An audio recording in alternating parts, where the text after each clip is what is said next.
Anjarakandy dental കോളേജിലെ നിതിൻ രാജിൻ്റെ മരണവുമായിട്ട് ബന്ധപ്പെട്ട് കുറച്ച് അപ്ഡേറ്റ്സ് ഇന്നലെയും ഇന്നുമായിട്ട് പുറത്തു വന്നിട്ടുണ്ട്. ഇന്ന് ഞാൻ നോക്കുമ്പോൾ പോസ്റ്റ്മോർട്ടം റിപ്പോർട്ടൊക്കെ പുറത്തു വന്നിട്ടുണ്ട്. ഇന്നലെ CCTV വിഷ്വൽസ് പുറത്തു വന്നിട്ടുണ്ടായിരുന്നു. ഇന്ന് ലോൺ ആപ്പിൻ്റെ 3 പേരെ നോയിഡയിൽ ചെന്ന് അറസ്റ്റ് ചെയ്തിട്ടുണ്ട്. അപ്പോഴും കേരളത്തിലോ അല്ലെങ്കിൽ മേ ബി കർണാടക, തമിഴ്നാട്, കേരള ഏതെങ്കിലും അതിർത്തിയിലൊക്കെ ഒളിച്ചിരിക്കുന്ന റാമിനെ അടക്കം പിടിക്കാൻ പറ്റാത്ത കേരള പോലീസ് നോയിഡയിൽ ചെന്ന് ലോൺ ആപ്പിൻ്റെ ആൾക്കാരെ പിടിച്ചിട്ടുണ്ട്. പിടിച്ചത് നന്നായി. അങ്ങനെയെങ്കിലും ലോൺ ആപ്പിൻ്റെ ആൾക്കാരെ നിങ്ങളൊന്ന് പിടിച്ചല്ലോ കുറച്ച് പേരെ. ഈ ഒരു കേസിലാണെങ്കിലും ബാക്കി കേസിലും ലോൺ ആപ്പ് കാരണം ദുരിതത്തിൽ ആയ ഒരുപാട് ജീവനുകളുണ്ട്, ഒരുപാട് കേസുകൾ നിങ്ങളുടെ മുന്നിലുണ്ട്. ഇന്നിപ്പോൾ ഒരു പയ്യൻ ലോൺ ആപ്പിൻ്റെ വിഷയത്തിൽ മിസ്സിംഗ് ആണ്. അപ്പം അങ്ങനത്തെ ഒരു കേസുകളിലും കൂടി ഇടപെട്ടിട്ട് നിങ്ങൾ എന്ത് ചെയ്യും? ലോൺ ആപ്പിൻ്റെ ആൾക്കാരെ നോയിഡയിലും UP-യിലും ബീഹാറിലൊക്കെ ചെന്ന് കുറച്ച് പേരെ അറസ്റ്റ് ചെയ്യുക. അപ്പോൾ പിന്നെ കേരളത്തിലുള്ളവരുടെ കളി നിൽക്കുമല്ലോ. അപ്പം നിതിൻ രാജിൻ്റെ മരണവുമായിട്ട് ബന്ധപ്പെട്ട് അടിമുടി ദുരൂഹതയാണ്. ഭയങ്കര അതിഭീകരമായ അട്ടിമറി വരെ ഇവിടെ സംഭവിക്കാനുള്ള എല്ലാ ചാൻസസും ഉണ്ട്. ഞാനിവിടെ എൻ്റെ ഒബ്സർവേഷൻസ് ആണ് പറയുന്നത്. എൻ്റെ POVയിൽ എനിക്ക് തോന്നുന്ന ഒബ്സർവേഷൻസ്, എങ്ങനെയൊക്കെ ഇത് അട്ടിമറിക്കപ്പെടാം എന്നുള്ളതിൻ്റെ ഒബ്സർവേഷൻസ്. ഞാനിത് എവിടെയും ഇത് ഇങ്ങനെ തന്നെയാണ് സംഭവിച്ചത് എന്ന് സ്റ്റേറ്റ് ചെയ്യുന്നില്ല, കൺഫേം ആയിട്ട് പറയുന്നില്ല. പിന്നെ ഞാനിവിടെ പ്ലേ ചെയ്യാൻ പോകുന്ന ഓഡിയോ ചിലർ ഗ്രൂപ്പുകളിൽ ഇട്ടിട്ട് ഇത് പബ്ലിക്കായിട്ട് മീഡിയയ്ക്ക് അടക്കം ഇട്ടോ കൊടുത്തോ എന്ന് പറഞ്ഞിട്ട ഓഡിയോ ഉണ്ട്. വെരി പേഴ്സണലി എനിക്ക് അയച്ചു തന്ന ഓഡിയോ ഞാനത് വോയിസ് ചേഞ്ച് ചെയ്ത് അവരുടെ ഐഡൻറ്റിറ്റി മറച്ചു വെച്ചുകൊണ്ട് പുറത്ത് വിടുന്നതുണ്ട്. വോയിസ് റിലേറ്റഡ് ആയിട്ട് എനിക്ക് ആദ്യം ഒരു ഡിസ്ക്ലൈമർ പറയാനുള്ളത് ഇതാണ്. ഇനി 1 by 1 നമുക്ക് വിഷയങ്ങൾ നോക്കാം. ആദ്യം തന്നെ ലോൺ ആപ്പിനെ ചൊല്ലി ചോദ്യം ചെയ്യൽ, പ്രിൻസിപ്പലിൻ്റെ മുറിയിലെ ദൃശ്യങ്ങൾ പുറത്ത്. ഈ സൈഡിൽ നിങ്ങൾ കാണുന്നതാണ് CCTV വിഷ്വൽസ്. ഇത് ഇന്നലെ രാത്രിയോടുകൂടിയാണ് എല്ലാ ചാനലിലും പുറത്തു വരുന്നത്. നിങ്ങൾ നോട്ട് ചെയ്യണം, രാത്രിയോട് കൂടിയിട്ട്. അതെന്താണ് രാത്രിയോടുകൂടി ഈ CCTV വിഷ്വൽസ് എല്ലാ ചാനലിലും കിട്ടിയത്? അത് ഭയങ്കര ദുരൂഹത എനിക്ക് തോന്നിയിട്ടുണ്ട്. കുറച്ചധികം ദിവസമായിട്ട് CCTV വിഷ്വൽ ഉണ്ട് പറയുന്നതല്ലാതെ ഇത് പുറത്തു വരുന്നില്ല. സാധാരണ വേറെ കേസുകളിലൊക്കെ CCTV വിഷ്വൽ ഉണ്ടെങ്കിൽ പോലീസുകാരത് കളക്ട് ചെയ്ത് കഴിഞ്ഞാൽ അവരുടെ ഫോറൻസിക്കിന് അത് കൊടുത്ത് അവരുടെ പരിപാടികളൊക്കെ തീർത്തതിന് ശേഷം കൃത്യമായിട്ട് മീഡിയാസിന് കൊടുക്കുന്ന ഒരു പാറ്റേൺ നമ്മൾ ശ്രദ്ധിക്കാറുണ്ട്.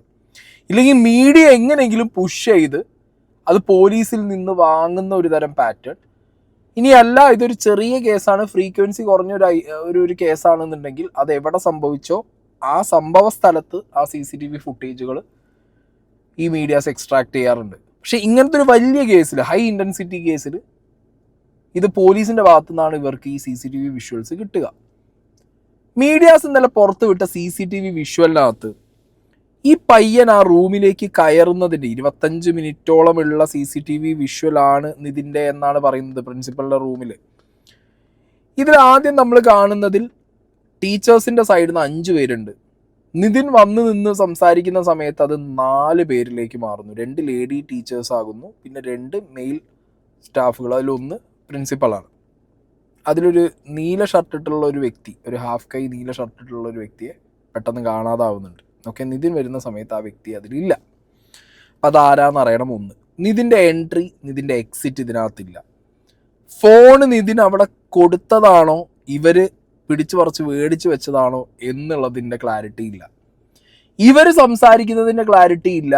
അതിനകത്ത് ലോൺ ആപ്പിൻ്റെ കോള് വന്ന് ആ ലോൺ ആപ്പിൻ്റെ ആളുകൾ സംസാരിക്കുന്നതിൻ്റെ വളരെ ഫീബിൾ ആയിട്ടുള്ള വോയിസ് അതിനകത്ത് കേൾക്കാൻ പറ്റുമായിരുന്നു. ആൻഡ് ദ മെയിൻ പോയിന്റ്, ആ CCTV വിഷ്വലിനകത്ത് സമയമോ ഡേറ്റോ ഇല്ല. ആൻഡ് ഇറ്റ്സ് പ്രിറ്റി ക്ലിയർ മീഡിയക്കാരല്ല ഈ ബോക്സ് ഒക്കെ വരച്ച് ഇങ്ങനെ കൃത്യമായ ഒരു സ്ക്രിപ്റ്റഡ് നറേഷനിൽ ഈ 25 മിനിറ്റ്സ് CCTV പുറത്ത് വിട്ടത്. അവരുടെ കയ്യിൽ കിട്ടിയ സമയത്ത് തന്നെ അത് ആ രീതിയിൽ ഒരു സ്ക്രിപ്റ്റ് ചെയ്ത് മാനിപ്പുലേറ്റ് ചെയ്തിട്ടുള്ള ഒരു CCTV വിഷ്വലായിരുന്നു. അതായത് നിതിനെ അവർ വളരെ അടിപൊളിയായിട്ട് ട്രീറ്റ് ചെയ്തു. ഇതിനകത്ത് എവിടെയും റാം എന്ന് പറഞ്ഞ ആ സാർ ഇല്ല.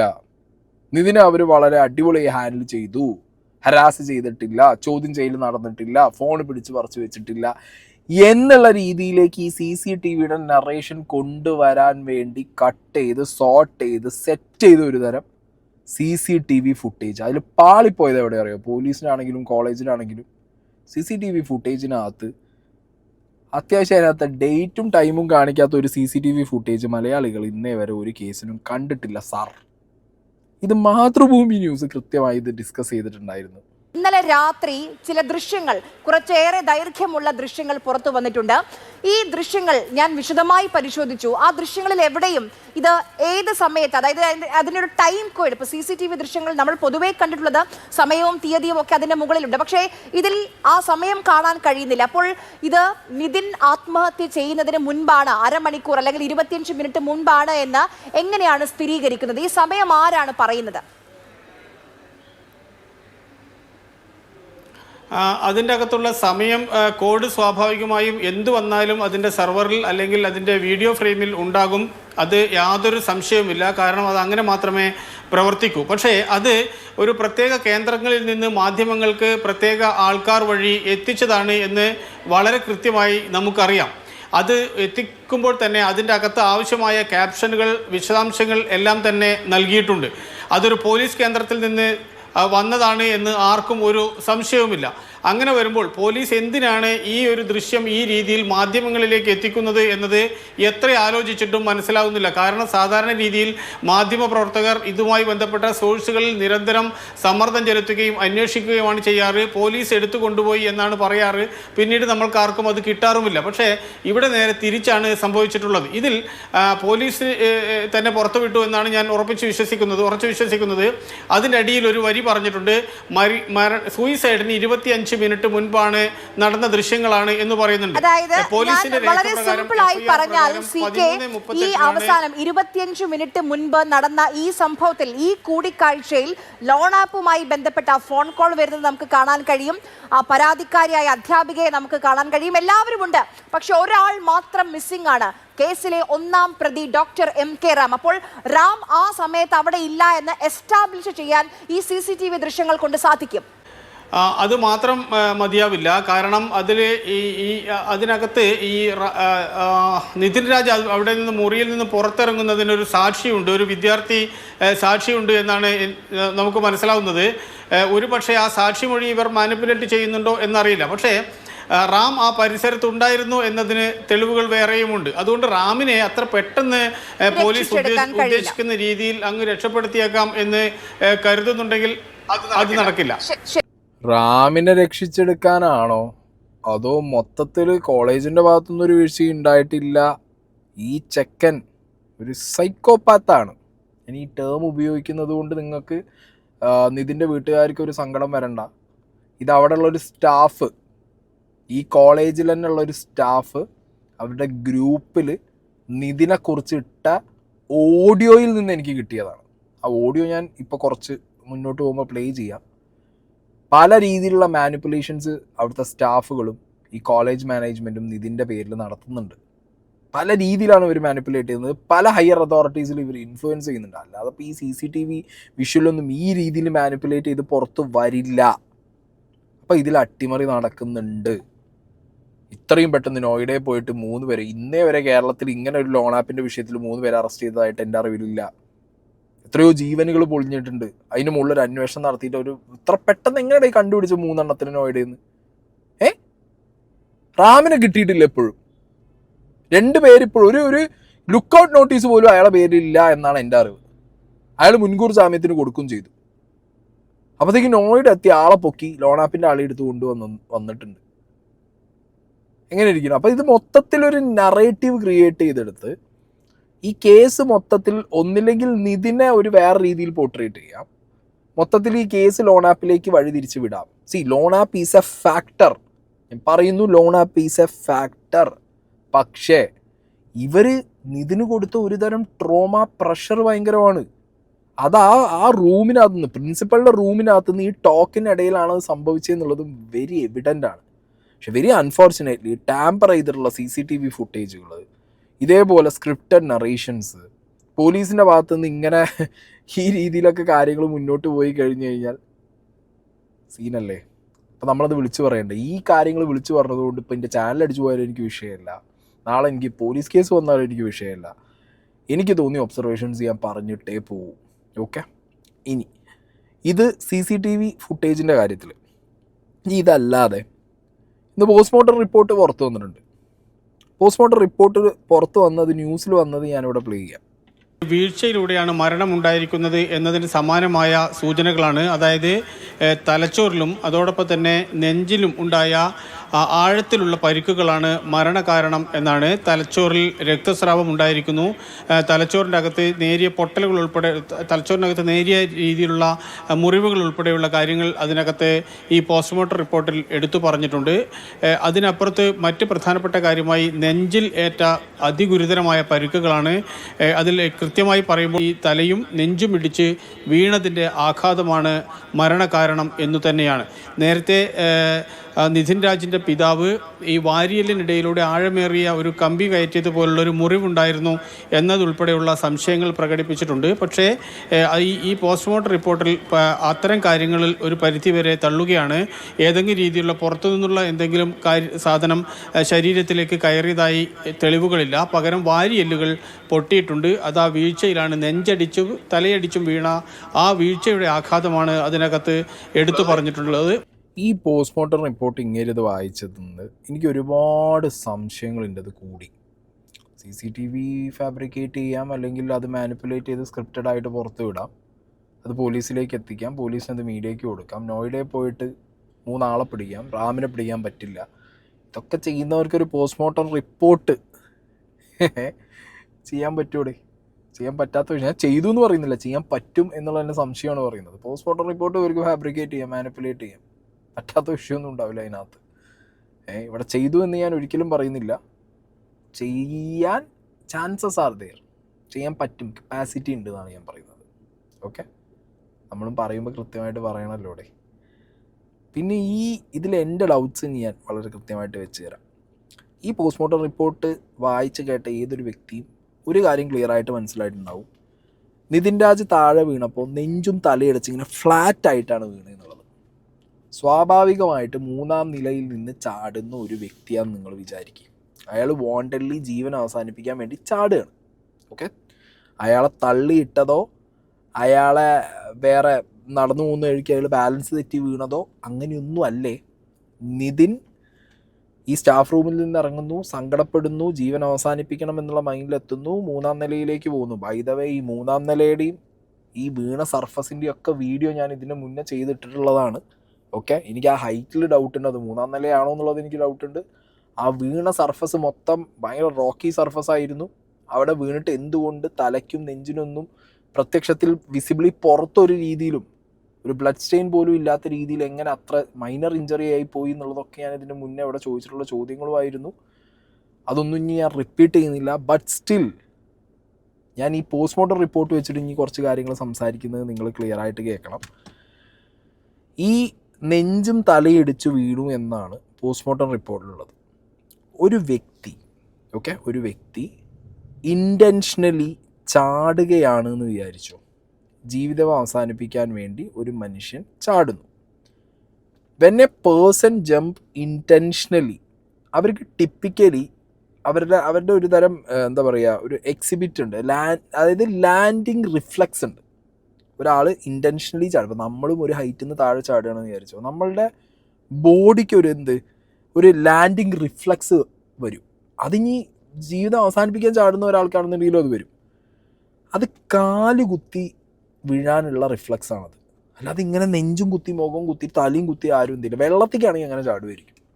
ജീവൻ അവസാനിപ്പിക്കാനുള്ള ഒരാളാണെങ്കിൽ പോലും ഒരു ഹൈറ്റിൽ നിന്ന് താഴ്ത്തി കാണുമ്പോൾ അയാളുടെ നാച്ചുറൽ റിഫ്ലെക്സിൽ അയാളെ കാല് കുത്തി അയാൾ ചാടും. അങ്ങനെയുള്ള ആ റിഫ്ലെക്സിൻ്റെ പേരാണ് ഞാനിവിടെ സൈഡിൽ വെക്കുന്നുണ്ട്. Okay, Don Juan syndrome, lovers sleep എന്ന് പറയും ഇതിന്. ഓക്കെ, ഡോൺ ജുവാൻ ഫ്രാക്ചേഴ്സാണ് ഇതിൽ നമുക്ക് കാണാൻ പറ്റുക. ദാറ്റ് ഷോസ് ഇത് ഒരു സർവൈവൽ ഇൻസ്റ്റിങ്ക്റ്റ് ആണ്, ലാൻഡിങ് റിഫ്ലെക്സ് എന്ന് പറയും അതിന്. അപ്പോൾ എന്താ പറ്റുക, ടിബിയൽ ഫിബുലൽ ഒക്കെ ആയിട്ടുള്ള ബോണിൻ്റെ ഡാമേജുകൾ വരും, കാൽക്കേനിയൽ ഫ്രാക്ചേഴ്സ് വരും, shattered of the heel bones, heel bones shatter ചെയ്ത് പോകും.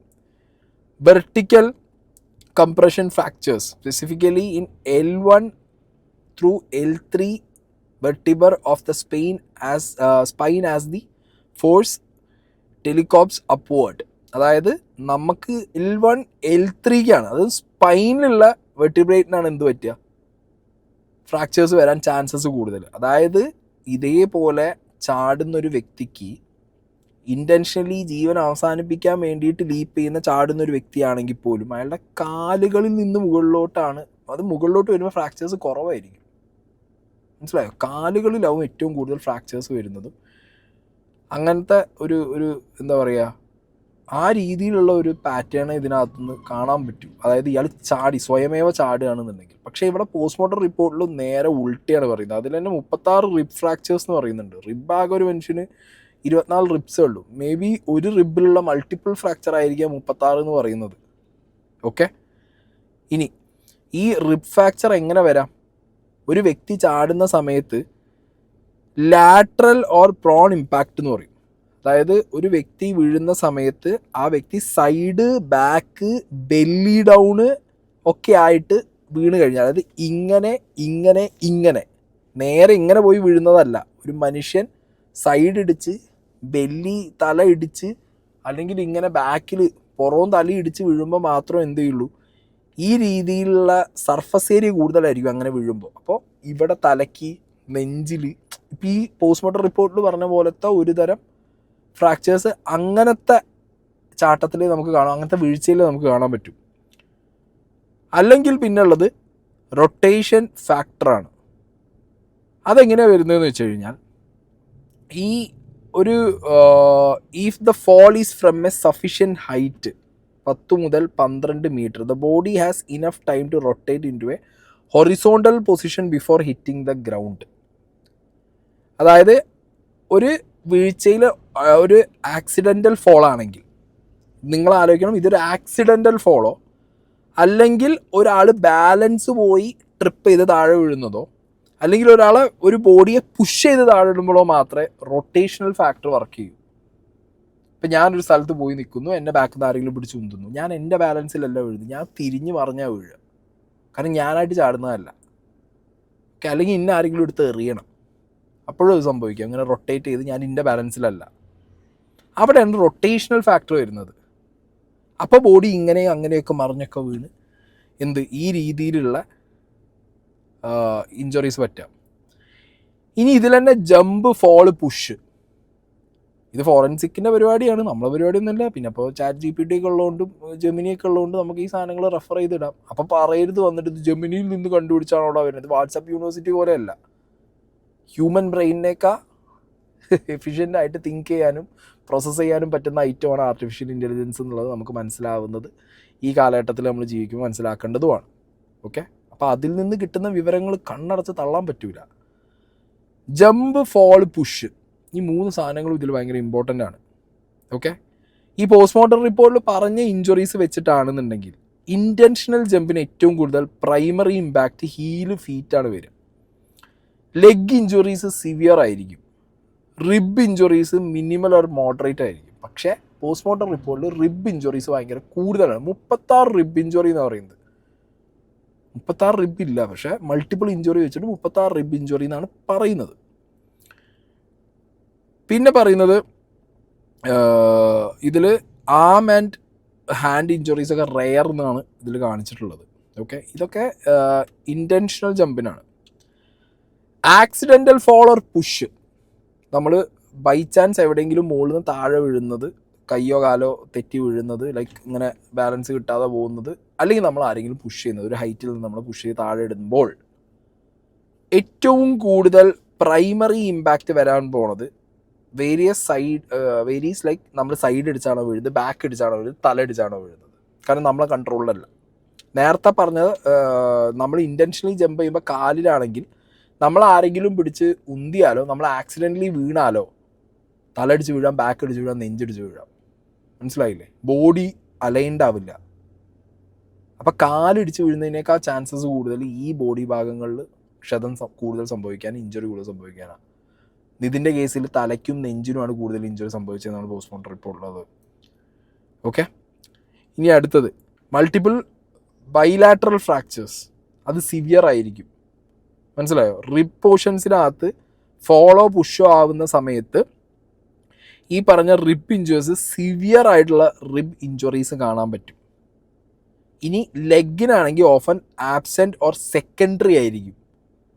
ഒരാൾ പിടിച്ച് തള്ളിയാലോ മുകളിൽ നിന്ന് ബൈ ചാൻസ് താഴെ വീണാലോ ലെഗിന് ഒന്നില്ലെങ്കിൽ ഒരു തരത്തിലുള്ള ഇഞ്ചുറിയും കാണില്ല, അല്ലെങ്കിൽ അത് സെക്കൻഡറി ആയിരിക്കും. കമ്പയറിങ് ടു അതർ ഇഞ്ചുറീസ് അത് സെക്കൻഡറി ആയിരിക്കും. ഇനി അടുത്തത് ആം ആൻഡ് ഹാൻഡ് ഇഞ്ചുറീസ്. അത് common defensive or reaching injuries. അതായത് നമ്മളിങ്ങനെ മറിഞ്ഞ് കെട്ടി വീഴുന്ന സമയത്ത് നമ്മളെങ്ങനെയെങ്കിലും നമ്മളെ കൈ കുത്താനേ നോക്കും, കാല് കുത്താൻ പറ്റില്ല. നമ്മൾ ഇങ്ങനെ ഫോളോ ചെയ്യുന്നത് ഇങ്ങനെ പരന്നിട്ടായതുകൊണ്ട് നമ്മൾ കൈ മാക്സിമം അവിടെ ഇവിടെയും വെക്കാൻ നോക്കും. അപ്പോൾ കയ്യിനുള്ള ഇഞ്ചുറീസ് എങ്ങനെയാവും? ഡിഫെൻസീവായിട്ട് വെക്കുമ്പോൾ പറ്റുന്ന ഇഞ്ചുറീസും, അല്ലെങ്കിൽ എന്തെങ്കിലും ഇങ്ങനെ പിടിക്കാൻ നേരത്തെ റീച്ച് ഔട്ട് ചെയ്യാൻ നിൽക്കുന്ന രീതിയിലുള്ള ഇഞ്ചുറീസും ആവാനാണ് കൂടുതൽ ചാൻസ്. ഇത്രയും കാര്യങ്ങളാണ് എനിക്ക് ഈ പറഞ്ഞ പോസ്റ്റ്മോർട്ടം റിപ്പോർട്ട്.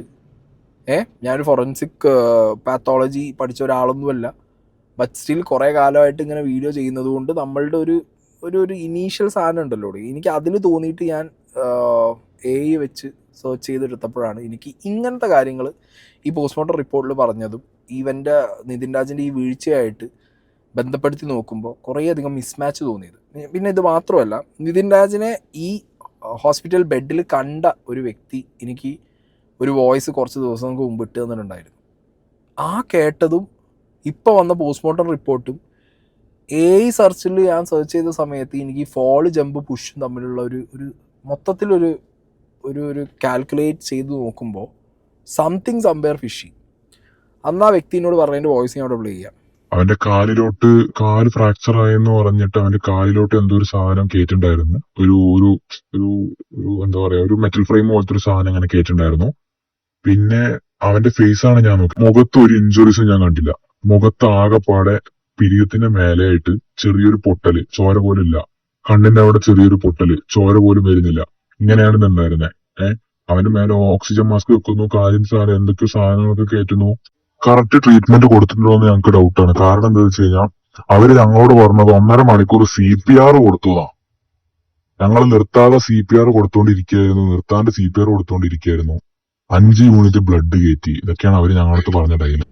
ഇതാണ് ആ വ്യക്തി അന്നേ ദിവസം എനിക്ക് പേഴ്സണലി അയച്ച മെസ്സേജിൽ പറഞ്ഞ ആ വ്യക്തി കണ്ട, അല്ലെങ്കിൽ ആ വ്യക്തി ഈ നിതിനെ കണ്ട സമയത്ത് പ്രത്യക്ഷത്തിൽ അവിടെ ഉണ്ടായിരുന്ന ഇഞ്ചുറിയും അല്ലെങ്കിൽ ആ ബോഡിയുടെ ഒരു അവസ്ഥ. ഓക്കെ, ഇനി അതവിടെ നിൽക്കട്ടെ. ഇനി അടുത്തത് എനിക്ക് പോയി നോക്കാനുള്ളത്, ഇതിനകത്ത് കുറച്ച് ദിവസം മുമ്പ് പ്രിൻസിപ്പൾ വന്നിട്ട് ഈ ഫോണ് പിടിച്ച് പറിച്ച് മേടിച്ചിട്ടില്ല, നിതിൻ രാജ് സ്വയമേ അവിടെ വെച്ചിട്ട് പോയി എന്നുള്ള കാര്യമാണ് പറഞ്ഞിട്ടുണ്ടായിരുന്നത്. ചേച്ചി മീഡിയനെ അഡ്രസ്സ് ചെയ്ത സമയത്തും ഇതേ സംശയം ഉന്നയിച്ചിട്ടുണ്ടായിരുന്നു. ഉണ്ട്, നമുക്ക് പല സംശയങ്ങളുണ്ട്. പ്രിൻസിപ്പൽ ഇന്നുള്ളൊരു മീഡിയയ്ക്കൊരു സ്റ്റേറ്റ്മെൻറ്റ് കൊടുത്തിട്ടുണ്ടായിരുന്നു. ആ സ്റ്റേറ്റ്മെൻറ്റിൽ പറയുന്നത് ഒന്നാമത്തെ കാര്യം, അവൻ ഫോൺ അവിടെ വെച്ചിട്ട് പോയി എന്ന് പറയുന്നുണ്ട്. ഒരിക്കലും ഫോൺ അവൻ അവിടെ വെച്ചിട്ട് ഒരു സ്റ്റുഡൻസും വെച്ചിട്ട് പോകില്ല. ഫോണ് അവർ പിടിച്ചു വാങ്ങിച്ച് വെച്ചതായിരിക്കും. അതെ അതെ അതെ, ഫോൺ ഏൽപ്പിച്ചിട്ടാണ്. പിടിച്ചു വെച്ചതൊന്നും അല്ല പുള്ളി. അത് നമ്മൾ സംസാരിച്ചുകൊണ്ടിരുന്നു, പുള്ളി അത് ഫോണോടെ വെച്ചു. നാച്ചുറലി ഇത്രയും ഒരു ഇഷ്യൂ വരുമ്പോൾ ആ ഒരു ഇത് ക്വസ്റ്റ്യൻ ഫോൺ എടുക്കാതെയാണ് ഇറങ്ങിപ്പോയത്. പുള്ളി കുറച്ചു നേരം പുറത്ത് ഉണ്ടായിരുന്നു. പിടിച്ചൊന്നും വാങ്ങിയതല്ല, പുള്ളി കുറച്ചു നേരം പുറത്ത് നിന്നിട്ടതിന് ശേഷമാണ് പോയത്. ചേച്ചി പറഞ്ഞ സംശയവും പ്രിൻസിപ്പൾ പറഞ്ഞ ആ ഒരു കാര്യവും നിങ്ങൾ ശ്രദ്ധിച്ചല്ലോ. പിടിച്ചു പറിച്ച് മേടിച്ചൊന്നുമല്ല, ഫോൺ ഇതിനോട് വെച്ചിട്ട് പോയതാണ്. ഇവരുടെ തന്നെ സ്റ്റാഫ്, കോളേജിൻ്റെ തന്നെ സ്റ്റാഫ് അവരുടെ തന്നെ ഗ്രൂപ്പിൽ പറഞ്ഞൊരു വോയിസ് ഉണ്ട്. ചിലര് പറഞ്ഞു മറ്റെന്താണ് മൊബൈൽ കൊടുത്തതിനെ പറ്റിയിട്ടൊരു ക്ലാരിഫിക്കേഷൻ പറയാം. മൊബൈൽ കൊടുത്ത് ഈസിയായിട്ട് കൊടുത്തു എന്ന് പറഞ്ഞ സംഭവം ആക്ച്വലി ഫസ്റ്റ് കേസിന്റെ ഇൻസിഡന്റ് സമയത്ത് ഞാൻ ഈസിയായിട്ട് പോലീസ് ചോദിച്ചപ്പോഴും പ്രിൻസിപ്പൽ ചോദിച്ചപ്പോൾ മൊബൈൽ ഈസിയായിട്ട് കൊടുത്തിട്ടുണ്ടായിരുന്നു. രണ്ടാമത്തെ ഇൻസിഡന്റ് അങ്ങനെയല്ല ഉണ്ടായത് എന്നാണ് അവന്റെ ബാച്ചിലെ കുട്ടികൾ പറഞ്ഞ എന്റെ അറിവ്. അപ്പം എന്താ ഉണ്ടാച്ചാൽ രണ്ടാമത്തെ ഇപ്പൊ ഈ ലേറ്റസ്റ്റ് ഇൻസിഡന്റ്, ഈ സൂസൈഡ് സെയിം ഡേ എന്നെ വിളിപ്പിച്ചപ്പോ മൊബൈല് വാങ്ങിച്ചപ്പോ ഇവൻ ചോദിച്ചപ്പം ഇവൻ ആദ്യം റെസിസ്റ്റ് ചെയ്തു. പിന്നെ എന്നിട്ട് ദേഷ്യത്തോടെ മൊബൈല് മേശപ്പുറത്തിന് ഇട്ടിട്ട് ഇറങ്ങി പോയി. അത് CCTV ഫുട്ടേജും എല്ലാം പോലീസിന് കൊടുത്തിട്ടുണ്ട്, കൈമാറിയിട്ടുണ്ട് എന്നാണ് ഞാൻ ഓൾറെഡി അറിഞ്ഞത്. അങ്ങനെ ഒരു CCTV ഫുട്ടേജിൽ ഇത് അവൻ അവിടെ ഇട്ടിട്ട് പോണതോ അല്ലെങ്കിൽ അങ്ങനെ ഫോണിൻ്റെ ഒരു ഹാൻഡ് ഓവറിങ് ഒന്നും നമ്മൾ കണ്ടിട്ടില്ല, ഞാൻ കണ്ടിട്ടില്ല. നിങ്ങളാരെയും കണ്ടെങ്കിൽ നിങ്ങൾ പറയണം. മീഡിയയിൽ വന്നതായിട്ട് എൻ്റെ അറിവിലില്ല. ഒന്ന്. രണ്ടാമത്തെ കാര്യം, ഇതിൽ ഈ സ്റ്റാഫ് പറയുന്നുണ്ട്, അവിടെ കോളേജിലുള്ള കുട്ടികൾ തന്നെ പറയുന്നുണ്ട് നിർബന്ധമായിട്ട് ഫോൺ മേടിച്ച് വെച്ചതാണ് ഈ ഇൻസിഡൻറ്റിൽ. Loan app incident. ഇതിന് മുന്നേ തേൻകണി വിഷയത്തിൽ ഈ ചെക്കനെ വിളിച്ച് സംസാരിപ്പിച്ച സമയത്ത് ഈ വോയിസ് ഇട്ട ഇതേ സ്റ്റാഫ് അന്ന് പോലീസ് സ്റ്റേഷനിൽ ഈ പയ്യൻ്റെ കൂടെ ചെന്നിട്ടുണ്ടായിരുന്നു. പ്രിൻസിപ്പൾ പറഞ്ഞിട്ടാണ് ചെന്നത്. അന്ന് ഈ ചെക്കനെക്കുറിച്ച്, ഈ നിതിനെക്കുറിച്ച് ഈ സ്റ്റാഫ് പറഞ്ഞ ഓഡിയോയും കൂടി ഞാനിവിടെ പ്ലേ ചെയ്യുന്നുണ്ട് ഇത് കഴിഞ്ഞിട്ട്. ബട്ട് ഇതിൽ വളരെ ക്ലിയർ ആണല്ലോ നിങ്ങൾക്ക്. പ്രിൻസിപ്പൾ പറഞ്ഞാൽ എന്താ, അവൻ ചോദിച്ചു, അപ്പോഴത്തേക്കും അവൻ തന്നിട്ട് പോയി, ഞങ്ങളാരും നിർബന്ധിച്ചിട്ടില്ല. പക്ഷേ ഈ സാറിൻ്റെ വർത്തമാനത്തു നിന്ന്, അതായത് കുട്ടികൾ അന്ന് പറഞ്ഞ കാര്യം എന്ന് പറഞ്ഞത്, ആദ്യത്തെ വിഷയത്തിൽ അവൻ സിമ്പിളായിട്ട് ഫോൺ കൊടുത്തു, ഇതിലവൻ ഫോൺ കൊടുക്കാൻ റെഡി ആയിരുന്നില്ല. അപ്പോൾ അവനെ ഭീഷണിപ്പെടുത്തി ഫോൺ വാങ്ങിയതായിരിക്കും. അതുകൊണ്ടായിരിക്കും അവൻ ആ ഫോൺ അവിടെ എറിഞ്ഞിട്ട് പോയത്. അല്ലെങ്കിൽ അവർ പുറത്തു പോകാൻ സമ്മതിക്കില്ലായിരുന്നു. ഫോൺ അവനവിടെ കൊടുത്തിട്ട് പോകേണ്ട അവസ്ഥ ഒന്നുമില്ല. പിടിച്ചു പറിച്ച് വാങ്ങി, അല്ലെങ്കിൽ അവൻ ഇട്ടിട്ട് പോയി. അവനൊരു താല്പര്യത്തിലും വെച്ചിട്ട് പോയതായിട്ട് ഈ സാറിൻ്റെ വോയിസിൽ നിന്നും മനസ്സിലാവുന്നില്ല. ഇനി ഇതേ സ്റ്റാഫ് ഈ തേൻകണി വിഷയം ആദ്യം ഞാനിവിടെ സംസാരിച്ചിട്ടുണ്ടായിരുന്നു, ഈ പയ്യൻ്റെ ആ വിഷയം പിന്നെ ഒതുങ്ങി തീർന്നു പോയതുകൊണ്ട് പിന്നെ അങ്ങോട്ട് പ്രത്യേകിച്ച് ഞാനത് സ്ട്രെസ് ചെയ്തില്ല. ഓക്കെ, ആ വിഷയം നടന്ന സമയത്ത് ഇതേ വോയിസ് ഗ്രൂപ്പിലിട്ട സാറ് തന്നെ ഈ നിതിനെക്കുറിച്ച് പറയുന്ന കാര്യങ്ങൾ, ഇതിപ്പോൾ പലപ്പോഴായിട്ട് പല ഗ്രൂപ്പുകളിൽ, ഓക്കെ, പല ഗ്രൂപ്പുകളുടെ പേരോ വിഷയങ്ങളോ വിവരങ്ങളോ ഞാൻ എവിടെയും പറയുന്നില്ല, പക്ഷെ പല ഗ്രൂപ്പുകളിലായിട്ട് ഇവരെല്ലാവരും കൂടി ഷെയർ ചെയ്യുന്നത് നിതിൻ ഫേക്കാണ്, നിതിൻ മോശക്കാരനാണ്, ആ രീതിയിലുള്ള സാധനങ്ങളാണ് പലരും ഷെയർ ചെയ്തുകൊണ്ടിരിക്കുക. ഷെയർ ചെയ്ത ആൾക്കാരുടെ നമ്പറും അവരുടെ ഡീറ്റെയിൽസൊക്കെ ഉണ്ട്. പക്ഷെ ഒന്നിപ്പോൾ പുറത്ത് വിടേണ്ടതായിട്ട് ഞാൻ ഫീൽ ചെയ്യാത്തതുകൊണ്ട് പേഴ്സണലി എനിക്ക് ഫീൽ ചെയ്യുന്നില്ല. പക്ഷേ ഇതെനിക്ക് പുറത്ത് വിടണമെന്നുണ്ട്. കാരണം ഈ പയ്യനെക്കുറിച്ച് ഈ സ്റ്റാഫ്, ഓക്കെ, അല്ലെങ്കിൽ ഈ പയ്യൻ അന്ന്, ഈ പയ്യനും വീട്ടുകാരും അന്ന് ഈ കോളേജിൽ നിന്ന് നേരിട്ടത്, ഇപ്പോൾ ജാതി പറഞ്ഞുള്ള അധിക്ഷേപം, നിറം പറഞ്ഞുള്ള അധിക്ഷേപം, അങ്ങനത്തെയൊക്കെ പുറത്ത് വന്നിട്ടുണ്ട്. പക്ഷെ ഇത് നിങ്ങളൊന്ന് കേൾക്ക്. ഇത് പിന്നെ നമ്മളെ കമ്മ്യൂണിറ്റിയിലെ എല്ലാ ആൾക്കാരുടെയും, ഡിസ്ട്രിക്ട് കമ്മ്യൂണിറ്റിയിലെ എല്ലാ ആൾക്കാർക്കും അറിയാൻ വേണ്ടിയിട്ട് പറയുന്നവരാണ്. ഞാൻ അവിടെ ജോലി ചെയ്യുന്നത്. എനിക്കറിയാവുന്ന കാര്യങ്ങൾ പറയാൻ നിൽക്കുന്നു. ഞാൻ വൺ ടൈം ആയിട്ട് നമ്മളെ കമ്മ്യൂണിറ്റിയിൽ മാത്രം അറിഞ്ഞാൽ മതി എന്നുള്ള നിലയിലാണ് ചിന്തിച്ചിട്ടാണ് ഈ സാധനം പറഞ്ഞു തുടങ്ങിയത്. പക്ഷെ പിന്നെ ആലോചിച്ചപ്പോൾ തോന്നി വേണ്ട, കുഴപ്പമില്ല, നിങ്ങൾ ഇനി എങ്ങനെ വേണം ഫോർവേഡ് ചെയ്യുകയോ ആർക്കും ഗ്രൂപ്പിലിടുകയോ ഷെയർ ചെയ്യുകയോ മീഡിയ കൊടുക്കുകയോ എന്ത് വേണം ചെയ്തോ ഒരു കുഴപ്പമില്ല. ഈ പയ്യന എതിരെ പുറത്തുനിന്ന് ഇവിടെ അഡ്മിഷൻ എടുത്തിട്ട്, ഇവന് ഇപ്പോൾ ലെസ് ദാൻ ഇയറേ ആയിട്ടുള്ളൂ അവിടെ എത്തിയിട്ട്. ഒരു എനിക്ക് 7 months 8 months ഒക്കെ ആയിട്ടുള്ളൂ അഡ്മിഷൻ തുടങ്ങിയിട്ട്. നവംബറിലോ സെപ്റ്റംബർ ഒക്ടോബറിൽ അങ്ങനെ എന്തോ ആണ് ഇവിടുത്തെ അഡ്മിഷൻ നടന്നത്. അപ്പം അന്ന് അഡ്മിഷൻ വരുത്തിയിട്ട് 1 മാസം കഴിയുമ്പോഴേക്കാണ് ഇവനെതിരെ ഒരു പോലീസ് കംപ്ലൈൻറ്റ് ഉണ്ടായിട്ടുണ്ട് എന്ന് പറഞ്ഞിട്ട് പോലീസ് സ്റ്റേഷനിൽ നിന്ന്, അതായത് ചക്കരക്കല, അഞ്ചരക്കണ്ടി കോട്ടൻ്റെ കോളേജ് ചക്കരക്കലാണ് പോലീസ് സ്റ്റേഷൻ, അവിടുന്ന് വിളിച്ച് പറഞ്ഞിട്ട് പ്രിൻസിപ്പൾ ആദ്യ ദിവസം പോയി. പിന്നെ അത് അന്ന് ആദ്യത്തെ തവണ ഇവിടെ എന്തൊക്കെയാണെന്ന് പ്രിൻസിപ്പളിൻ്റെ അടുത്തും ഒക്കെ പറഞ്ഞു. അത് കഴിഞ്ഞ് പിന്നെ പരാതിക്കാരായ ആൾക്കാരടക്കം വീണ്ടും വന്നപ്പോൾ അവർ വന്ന് നേരിട്ട് അവരെയും വിളിപ്പിച്ചിട്ട് രണ്ടുപേരും കൂടിയിട്ടുള്ള ഒരു ചർച്ച വന്ന ആ ദിവസം, അന്നാണ് ഞാൻ ആദ്യമായിട്ട് എന്നോട് പ്രിൻസിപ്പൾ ആവശ്യപ്പെട്ട പ്രകാരം ഞാൻ ചക്കരക്കല പോലീസ് സ്റ്റേഷനിൽ പോകുന്നത്. അപ്പോൾ അന്ന് അവിടെ പോയപ്പം ഞാൻ കണ്ടതാണ് ഈ പയ്യൻ എന്താണെന്നും അവൻ്റെ മെൻ്റൽ സ്ട്രെങ്ത് എന്താണെന്നും what kind of person he's എന്നുള്ളത് ഞാൻ റിയൽ കണ്ട ഒരാളാണ് ഞാൻ. അവൻ ഒരു നല്ല ഒന്നാന്തര സൈക്കോ പേഴ്സണാണ്. അത് അതിന് സർട്ടിഫൈ ചെയ്യാൻ പറയുന്ന സൈക്കോളജി ഡിഗ്രി ഉണ്ടോ, ആരാണ് എന്താണെന്നുള്ളത് അത് ചോദിച്ചാൽ ഇല്ല. പക്ഷെ പോലീസുകാർ പോലും തോറ്റുപോയി എന്നെ ചോദ്യം ചെയ്യുമ്പോൾ. എന്തുകൊണ്ടാ വെച്ചാൽ 4-5 പേര് ചുറ്റും നിന്നിട്ട് ചോദ്യം ചെയ്യുമ്പോൾ നെറ്റിന്ന് ഒരു തുള്ളി വേർപ്പോലും വരാതെ, ഒരു സാധനം അക്സെപ്റ്റ് ചെയ്യാതെ, ഇത് ചെയ്യാതെ അവനെ കൃത്യമായിട്ട് എന്തിന് തെളിവുണ്ട്, എന്തിന് തെളിവില്ല, അല്ലെങ്കിൽ ഇത് നിയമപരമായിട്ട് എങ്ങനെ എന്നെ എന്ത് ചെയ്യാൻ പറ്റൂ എന്നതിനെക്കുറിച്ച് വളരെ ക്ലിയറായ ബോധ്യത്തോടെ പോലീസിന് സ്ട്രോങ് ആയിട്ട് നേരിട്ടൊരു വ്യക്തിയാണ് ഈ പറഞ്ഞ നിതിൻ രാജ്. അന്ന് പോലീസുകാർ പറഞ്ഞിട്ട് പോലീസുകാരൻ പറഞ്ഞു ഇവനെ കൗൺസിലിംഗ് കൊണ്ടുപോകണം, നിർബന്ധമായി കൗൺസിലിംഗ് ചെയ്യണം, എന്നാൽ ചെറിയ പ്രായമല്ലേ, എന്നാൽ ചിലപ്പോൾ രക്ഷപ്പെട്ടു പോകും എന്നൊക്കെ പറഞ്ഞു. ഇല്ലെങ്കിൽ നാളെ ഇതിനേക്കാളും വലിയ പ്രശ്നങ്ങളും ചെന്ന് ചാടും, ഇല്ലെങ്കിൽ ഇവനൊരു പബ്ലിക് ന്യൂസൻസ് ആയിട്ട് മാറും. ഞാനൊരു വിറ്റ്നസ്സായ ഒരു സംഭവത്തിന്, സത്യസന്ധമായിട്ട് ഉണ്ടായ ഒരു സംഭവത്തിന് അയാൾ ഇങ്ങനെ നുണ പറഞ്ഞിട്ടുണ്ടെങ്കിൽ, അയാളെ കൗൺസിലിംഗ് കൊടുത്തിട്ടില്ല, അയാൾക്ക് അതിൻ്റെ ഇമ്പോർട്ടൻസ് മനസ്സിലായിട്ടില്ല, എന്നിട്ട് ഓപ്പോസിറ്റ് നുണ പറയുക. കാരണം ഹീസ് ഓൾറെഡി എന്താ പറയുക, ഒരു സൈക്കോ പ്രോബ്ലം ഉള്ള ഒരു സ്റ്റുഡൻ്റ് ആണ്. അത് വിറ്റ്നസ് ചെയ്ത ആളാണ് ഞാൻ. അത് എനിക്കറിയാവുന്നതുകൊണ്ടും അങ്ങനെ പറഞ്ഞത് കൊണ്ടുമാണ് ഞാൻ ഇത് പറഞ്ഞത് കേട്ടല്ലോ. നിതിൻ ഒരു സൈക്കോപാത്താണ്. എങ്ങനെ ഇരിക്കുന്നു? നിതിൻ ഒരു സൈക്കോപാത്ത് ആണെന്നാണ് ഈ മനുഷ്യൻ ഗ്രൂപ്പിലൊക്കെ പറഞ്ഞിട്ടുള്ളത്.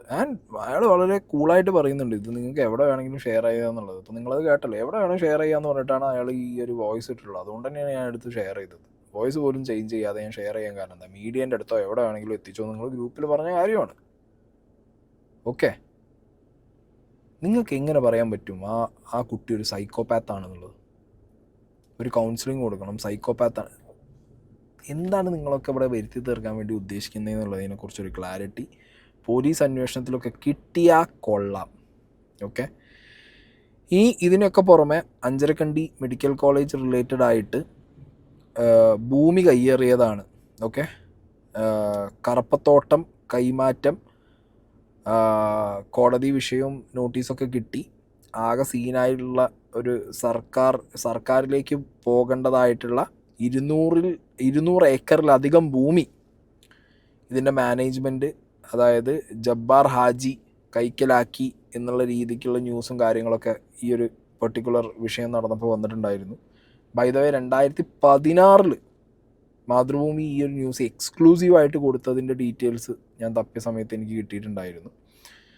ഓക്കെ, അപ്പം അങ്ങനെയാണെന്നുണ്ടെങ്കിൽ ഈ 2016 മുതൽ 2026 വരെ 10 വർഷമായിട്ട് സർക്കാർ ഭൂമി കൈക്കലാക്കി തരം മാറ്റി ഈ രീതിയിൽ അവിടെ കോളേജും ഹോസ്റ്റലും മെഡിക്കൽ കോളേജും ഡെൻ്റൽ കോളേജും ഒക്കെ കെട്ടിപ്പൊക്കാൻ ആര് സാങ്ഷൻ കൊടുത്തു, ആര് കൂട്ടുനിന്നു, എത്ര പാർട്ടിക്കാർ ഇതിൽ ഇൻവോൾവ് ആണ്, ഏതൊക്കെ രാഷ്ട്രീയക്കാർ ഇതിലുണ്ട്, ആരൊക്കെയാണ് ഈ വ്യക്തിയുടെ ബിനാമി ആയിട്ടുണ്ടായിരുന്നത്? ഒരുപാട് ചോദ്യങ്ങൾ വേറെ ഇതിൻ്റെ പിന്നിൽ പോകും. ഓക്കെ, 10 വർഷം കണ്ണടച്ച സിസ്റ്റം ഇപ്പോൾ ഒരു നിതിൻ രാജ് മരിച്ചപ്പോൾ ഈ ഭൂമി കയ്യേറിയ ഭൂമിയാണെന്ന് പറഞ്ഞ് വന്നിരിക്കുക. എന്നിട്ട് നിങ്ങൾക്ക് ഇത് തിരിച്ച് പൊളിച്ച് ബുൾഡോസർ ഒഴിച്ച് ഇടിച്ച് പൊളിച്ച് നിങ്ങൾക്ക് കൊണ്ടുപോകാൻ പറ്റുമോ? അങ്ങനെ നിങ്ങൾ കൊണ്ടുപോകണമെങ്കിൽ ആ കുട്ടികളുടെ ഭാവി എന്തായിരിക്കും? അവരെ നിങ്ങൾ വേറെ എങ്ങോട്ട് മാറ്റും? നിങ്ങളൊന്ന് ആലോചിക്കുക. 100-200 ഏക്കർ ഭൂമി സർക്കാരിനെയും പറ്റിച്ച് ഈ 10 വർഷം അവിടെ ഒരു എംപയറിനെ ബിൽഡ് ചെയ്ത് വെച്ചിട്ടുണ്ട്. മെഡിക്കൽ കോളേജ്, മറ്റത് മറിച്ചത് എന്ന് പറഞ്ഞാൽ എല്ലാം ഈ ഭൂമിയിൽ ഇത്രയും അനധികൃതമായിട്ട് നിർമ്മാണം നടത്തി സർക്കാർ ഭൂമി മൊത്തത്തിൽ ഗവൺമെൻറ് ഭൂമി മൊത്തത്തിൽ ഒരു പെർമിറ്റും ഇല്ലാതെ ബിൽഡിങ്ങും ഉണ്ടാക്കി കുട്ടികളെ പഠിപ്പിച്ചുകൊണ്ടിരിക്കുക. ഇത്രയും എന്താ പറയുക പവർഫുൾ ആയിട്ടുള്ളൊരു മാനേജ്മെൻറ്റ്, ഒരു ട്രസ്റ്റ്. നിതിൻ രാജിൻ്റെ മരണമാണോ അവർക്ക് കുഴിച്ചു മൂടാൻ അത്ര വലിയ പാട്? ബെസ്റ്റ്.